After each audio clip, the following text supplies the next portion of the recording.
5 important lessons young people should learn from Paul Allen. Paul Gardner Allen, born on January 21, 1953, was famous for co-founding Microsoft alongside Bill Gates and was a wealthy businessman, software engineer, and a philanthropist. Allen invested millions of dollars in tech and media companies, scientific research, and real estate holdings, among others, and owned the Seattle Seahawks of the National Football League and the Portland Trail Blazers professional football teams. As of August 2018, Paul Allen had a net worth of $20.3 billion. So how did Paul Allen become so rich, and what can young people learn from him? In this video, we'll share with you 5 important lessons young people should learn from Paul Allen. If you're new here, consider subscribing so you won't miss other interesting videos like this. Lesson 1. Share your dream and work with positive people. In 1967, Allen met and befriended Bill Gates at Lakeside School, a private school in Seattle.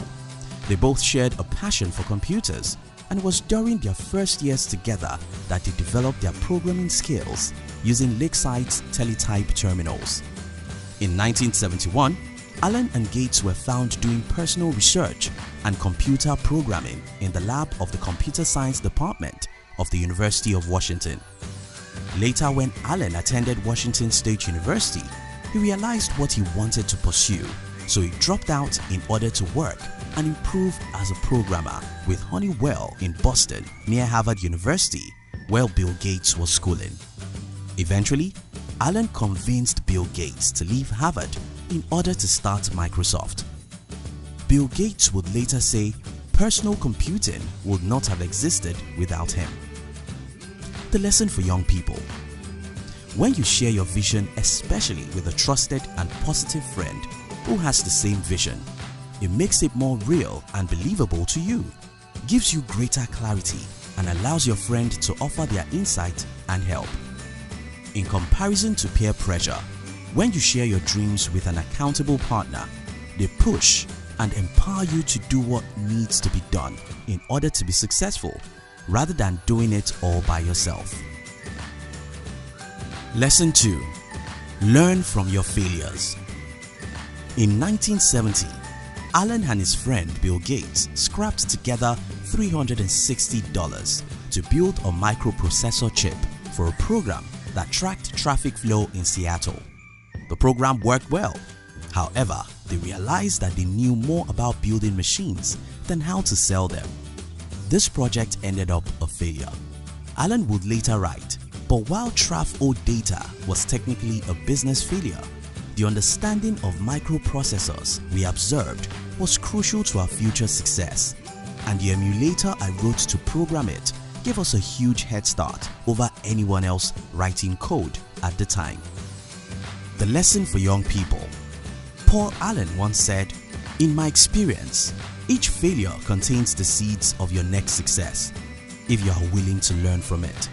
It is easy to become helpless and lose motivation when things don't go as planned, but instead, what you should do is to use the failure as a mechanism to reset your perspective, change your mentality, and go in a new direction. Besides, failure will prepare you for what's ahead and humble you when you desperately need to be humbled, because it will remind you where you are coming from and keep you in check. Lesson 3. Think smart.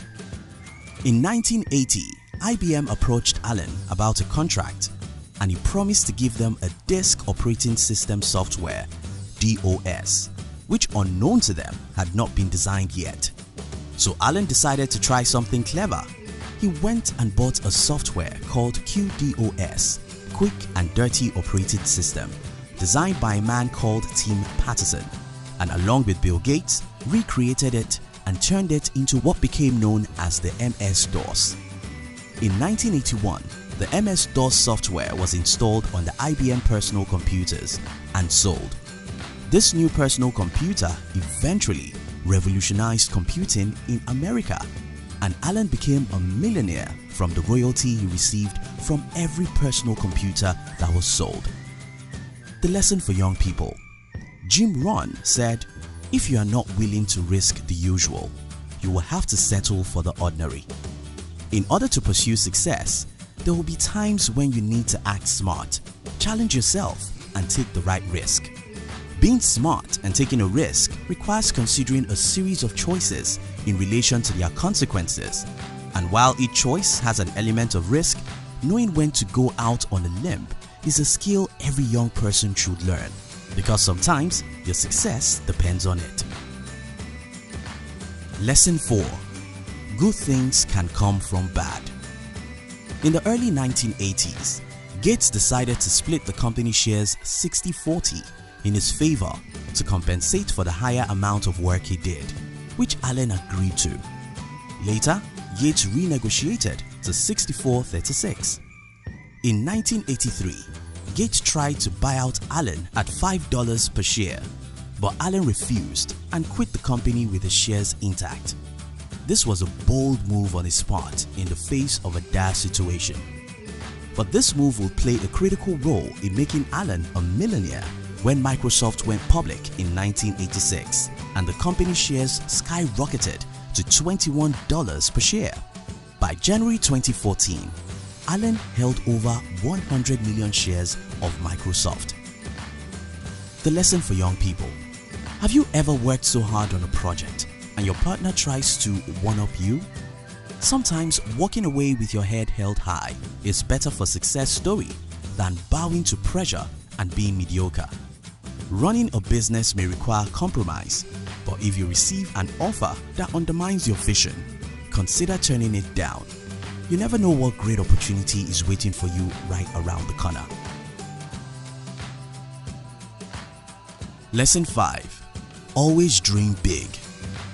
In 1986, when Allen was 33, he decided to concentrate on investing in startup companies and founded a company called Vulcan Ventures, from which he invested in a variety of sectors such as hardware, wireless communication, and online directories. Allen had an eye for companies with great potential, so he bought stakes in private firms like Uber and also big companies like Facebook and Amazon.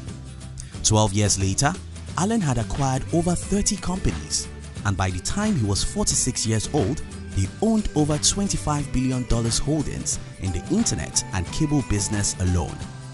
In addition, Allen dabbled in art collection and sale. One of the paintings he owned, a Mark Rothko creation, which he bought for $34.2 million, was sold at an auction for a whopping $56.2 million, making an immense profit. The lesson for young people. In order to be successful, you need to constantly dream big. Dreaming big keeps you active and helps you continue to move forward. If you allow yourself to be fueled by ambition and big goals, you will become determined to work hard and make the necessary sacrifices to make your success happen. And as you begin to achieve success, continue to aim higher. Find the direction that you can thrive in and go for it. Every successful person takes action to become rich by expanding their capabilities, gaining new experiences, and pursuing new challenges. In conclusion, if you're a young person and you want to be successful and wealthy in life, share your dream with a responsible partner that will motivate and propel you to your goal. Albert Einstein once said, "Failure is success in progress." Learn from your failures and use the knowledge gained to move forward. Make smart choices in any business venture you decide to undertake and combine that with clever and calculated risks. A combination of these will make you rich. Lastly, always aim high. Allen once said, "Any crusade requires optimism and the ambition to aim high." Thank you for watching our videos. We'd like to give you another interesting video for you to enjoy next. But before then, our team will be very happy if you can like this video and share it with your friends on social media. If you're new here, don't forget to subscribe so you won't miss other interesting videos like this. Look at your screen now to see 2 other videos we handpicked for you to enjoy next. We love you.